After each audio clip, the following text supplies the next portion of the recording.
Olá, amigos. Aqui é Alexandre Carvalho. Hoje teve mais um debate dos candidatos ao governo do estado de Pernambuco, né? E mais uma vez, e desta vez, aliás, dois candidatos não compareceram ao debate. Particularmente, eu lastimo muito, porque acho que é inadmissível um candidato não comparecer a um debate com os seus concorrentes e falar para a população quais são os seus planos, quais são os seus ideais para mudar um estado como o nosso, que está na falência total em todos os sentidos, tá? Então, esses candidatos não compareceram a um debate, eu acho um desrespeito com o eleitor, com a população do Estado. Eu sei que muitos esquerdistas poderão dizer que eles estão imitando Bolsonaro, que não foi para os debates em 2018. Há uma enorme diferença.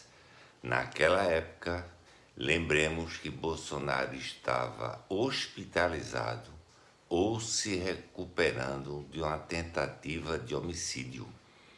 Muito diferente de hoje, onde, mesmo sabendo que ele vai ser atacado por todos os oponentes, ele está indo aos debates, foi inclusive na Globo, tá? Onde, perante dois coniventes com o sistema antigo, ele teve a sua postura de presidente e de um cara que está consertando esse país. Foi também no debate da Bandeirantes, onde mais uma vez foi atacado por todos os concorrentes e manteve a sua integridade de presidente da República e de candidato a uma reeleição que com certeza vai acontecer, e se depender da lisura de um processo de escolha de um presidente da República, se esse processo for limpo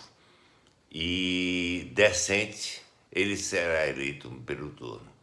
Mas, voltando ao debate daqui, esses candidatos que não foram, eu fico às vezes me perguntando se eles têm propostas a apresentar para o Estado, para a população, que me assusta a ausência deles.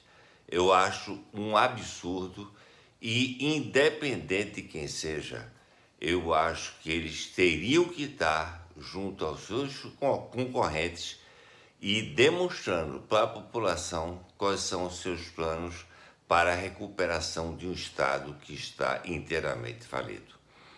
Mas me chamou muita atenção hoje que dois candidatos específicos, né, o Danilo Cabral e o João Arnaldo do PSOL, eles chegaram a mencionar várias vezes que já combinaram com o Lula que, se eleito presidente, né, e eles falam como se o Lula fosse ser eleito, está tudo acertado para eles desenvolverem Pernambuco.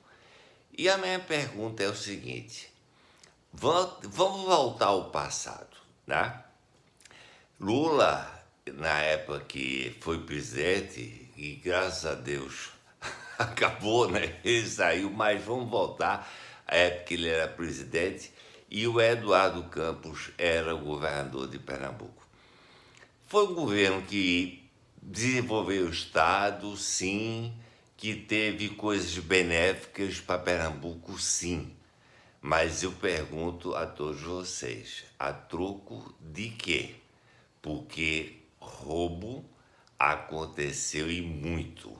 E o que se causou naquela época foi a permanência de uma família no poder do Estado que reina até hoje. Porque falam, e vocês sabem o que falam, de que o quanto essa família arrecada e manda em todo o Estado. Então, me chama a atenção essa questão. Quer dizer, então, que o Danilo e o João Arnaldo, o Danilo Cabral e o João Arnaldo, demonstram claramente que se Lula não foi eleito, e não vai ser, ele já tem as desculpas para um mau governo, porque tudo já está acertado com o Lula. Então, se Lula não ganhar, não tem o que se fazer do Estado, tá certo? Mas outra coisa que me chamou a atenção é essa, entre aspas, briga PSB e PT, né? É tudo a mesma família. A gente sabe disso e não adianta falar de brigas, porque as brigas são convenientes.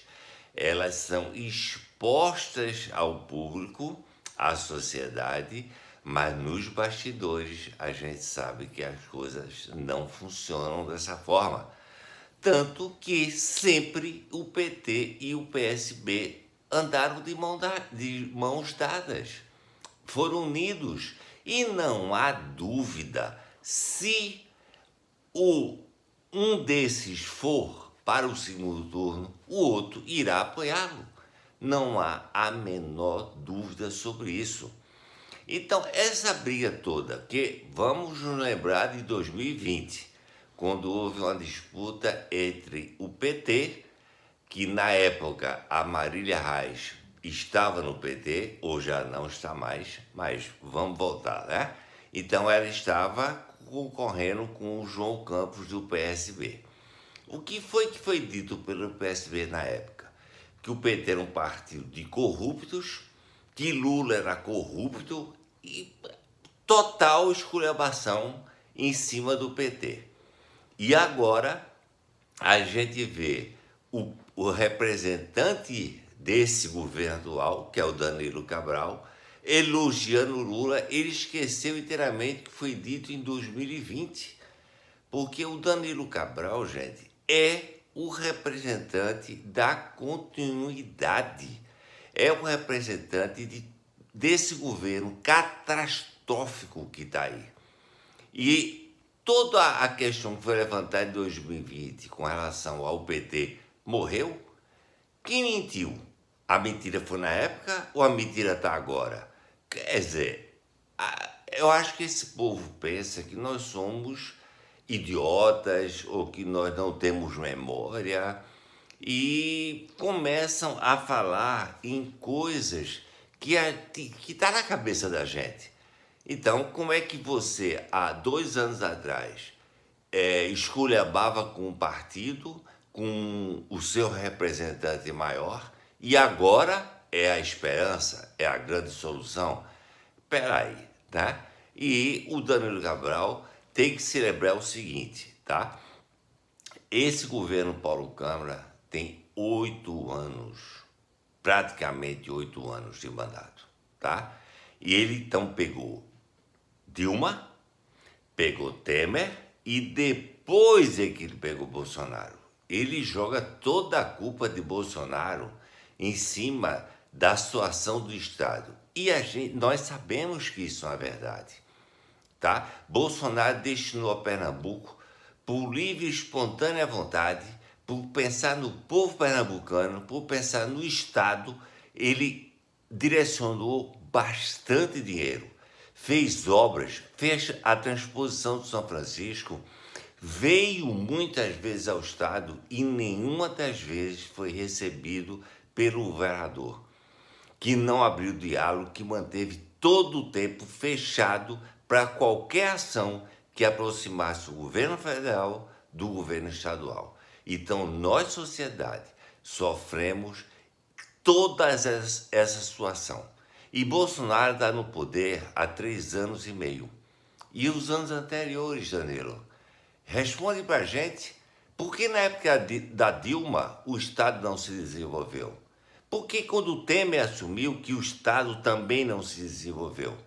E lembremos, Danilo Cabral, na época, era deputado federal e votou pelo impeachment da Dilma, tá? Então, que ele não cita. Ele não fala em Dilma, ele só fala em Lula. Dilma foi um poste colocado por Lula na presidência da República, Tá? E mais uma desgraça para o Brasil, né? Porque a Dilmanta, famosamente conhecida, só fez estragar ainda mais do que o antecessor já vinha fazendo. Então, gente, na realidade, esses debates que têm acontecido têm nos mostrado a necessidade de abrir o olho. Temos que ter muita atenção em quem vamos escolher para governador de Pernambuco. O nosso estado está arruinado. Nós temos os piores índices do Brasil. Pernambuco, que já liderou o Norte e o Nordeste, hoje está lá embaixo. Então é preciso que nós tenhamos muita atenção, muito cuidado e votemos numa pessoa que possa realmente recuperar esse estado e colocá-lo dentro do seu devido lugar. Por hoje é só. Muito obrigado pela atenção e eu conto com vocês sempre. 7 de setembro está se aproximando, é na semana que vem. Temos que ir para a rua, temos que mostrar o apoio da população brasileira ao governo federal. Temos que mostrar que esses 200 anos de independência marcam definitivamente a liberdade do povo brasileiro. Liberdade. Deus, família, a pátria e liberdade. Ok? Muito obrigado. Não deixem de curtir, se inscrevam no canal, compartilhem, porque é assim que a gente vai tentar ir cada vez mais para frente, dando junto de vocês e fazendo um trabalho para o nosso estado. Obrigado, gente, pela atenção.